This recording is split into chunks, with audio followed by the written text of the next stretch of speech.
राधे राधे मेरे प्यारे भाइयों बहनों माताओं व बंधुओं, संस्कार की बातें चैनल में आपका स्वागत है। बंधुओं, आज मैं आपके लिए लाई हूँ अमावस्या की कथा। बंधुओं, आज 12 जनवरी को 12:29 से अमावस्या तिथि लग जाएगी।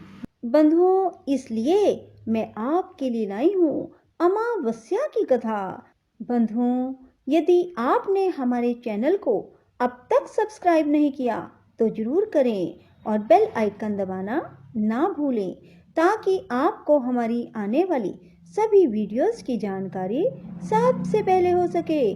बंधुओं, अब आप हमारे साथ फेसबुक पर भी जुड़ सकते हैं, जिसका लिंक मैं नीचे डिस्क्रिप्शन में दे रही हूँ। बंधुओं, वीडियो को पूरी सुनने के बाद कमेंट बॉक्स में जय पितरदेव की, जय विष्णु भगवान की जरूर लिखें। बोलो पितरदेव की जय हो, विष्णु भगवान की जय हो।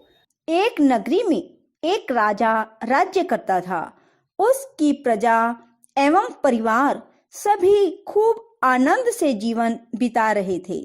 राजा की रानी बहुत ही धार्मिक विचारों की थी और वह प्रजा से भी बहुत प्रेम करने वाली थी। दोस्तों, राजा के महल के सामने एक साहूकार की हवेली थी। राजा की रानी और सेठ की पत्नी में बहुत गहरी मित्रता थी। रानी सारी प्रजा से बहुत प्रेम करती थी। एक दिन साहूकार की हवेली से साहूकार की पत्नी के रोने की आवाज आने लगी। साहूकार की पत्नी बहुत जोर से विलाप कर रही थी। रोने की आवाज जब रानी ने सुनी तो उसने अपने पति से पूछा कि ये रोने की आवाजें कहाँ से आ रही हैं और जो भी है वो क्यों रो रहा है। तब राजा ने कहा, सेठ का पुत्र मर गया है। तो सेठ की पत्नी अर्थात लड़के की माँ बहुत दुखी है और वह जोर जोर से विलाप कर रही है। तब रानी ने कहा कि दुख क्या होता है। उसने राजा से कहा, महाराज वह क्यों रो रही है। राजा को समझ नहीं आ रहा था कि रानी को किस प्रकार समझाऊं कि दुख क्या होता है। रानी फिर से बोली। जब राजा ने रानी से कहा, जब तुम्हारा बेटा मरेगा तो तुम्हें मालूम हो जाएगा कि दुख क्या होता है। तुम अपने बेटे को मार दो तो पता लग जाएगा कि दुख क्या होता है। तब रानी ने क्या किया कि अपने बेटे को महल से नीचे गिरा दिया। भगवान की कृपा से बेटा किसी ढेर पर गिर गया और उसको खरोंच भी नहीं आई। तब रानी अपने कुंवर को देखने नीचे आ रही थी कि उसने देखा कि उसका बेटा सामने से आ रहा है। यह देख राजा भी दंग रह गया कि इतने ऊपर से गिरने के बाद भी उसके बेटे को खरोंच तक नहीं आई। रानी ने फिर राजा से पूछा, महाराज दुख क्या होता है, बताइए ना, दुख क्या होता है। तब राजा ने कहा कि पड़ोसी राजा के सैनिक युद्ध कर रहे हैं और मैं भी युद्ध में अकेला ही लड़ाई लड़ने के लिए जाऊंगा और जब मेरे मरने का समाचार सुनोगी तब तुम्हें दुख का एहसास हो जाएगा। तब राजा ने युद्ध के लिए प्रस्थान किया, लेकिन भगवान और अमावस माँ की कृपा से लड़ाई जीतकर राजा अपने घर वापस आ गया। अब राजा को भी आश्चर्य होने लगा कि क्या कारण है कि रानी को मैं एहसास ही नहीं करा पा रहा कि दुख क्या होता है।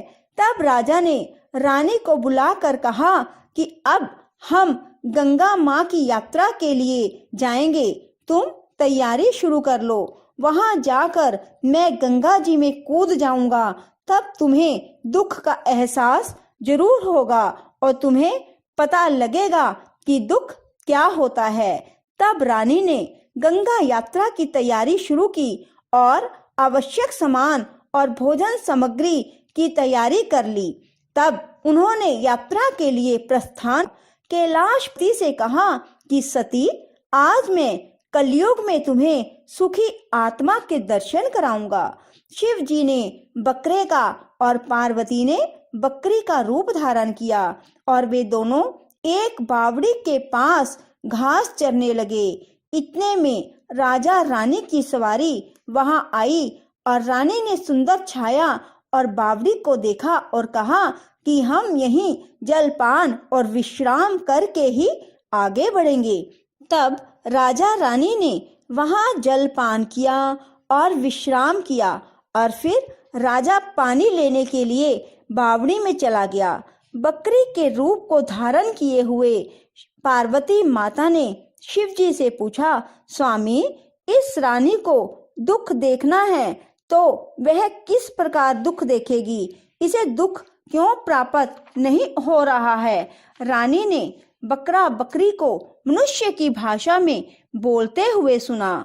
उसने सुना शिव जी माँ पार्वती से कह रहे थे कि इसने अमावस का व्रत किया था, इसलिए इस जन्म में रानी बनी और सुख का आनंद ले रही है। ये राजा गंगा में भी नहीं मरेगा। तब रानी ने उनकी बातें सुन ली। तभी राजा पानी लेकर आया तो रानी ने राजा को सारी बातें जो शिव पार्वती में हुई थी उन्हें बता दी। तब वे दोनों वापस अपनी नगरी को चले आए। राजा ने अपनी प्रजा को अमावस के व्रत करने की आज्ञा दी। राजा ने कहा कि जो भी अमावस का व्रत करेगा उसे कभी भी कोई दुख उठाना नहीं पड़ेगा, इसलिए सभी मनुष्य को हर अमावस का व्रत जरूर करना चाहिए। राजा खुद भी अमावस की पूजा करता और कथा करता। दोस्तों, ये व्रत जिस दिन शुक्रवार हो और अमावस हो उस दिन शुरू करें। शुक्रवार की अमावस को शुरू करके 21 अमावस तक व्रत करें। पहले 5 अमावस्या को गेहूं और लाल कपड़ा दान करें। दोस्तों, गेहूं और लाल कपड़ा आप अपनी श्रद्धा अनुसार दान करें और फिर अगली 5 अमावस्या को मूंग दान करें और उसके बाद अगली 5 अमावस को चने का दान करें और फिर अगली 5 अमावस्या को मक्के का दान करें और जो 21वीं अमावस का व्रत हो उस दिन चावल का दान करें। दोस्तों, दान में जैसा रंग अन्न का होगा उसी रंग का कपड़ा भी दक्षिणा सहित दान करें। व्रत के दिन हरा चारा गाय को जरूर खिलाएं और ब्राह्मण को भोजन और दक्षिणा देकर आशीर्वाद लें।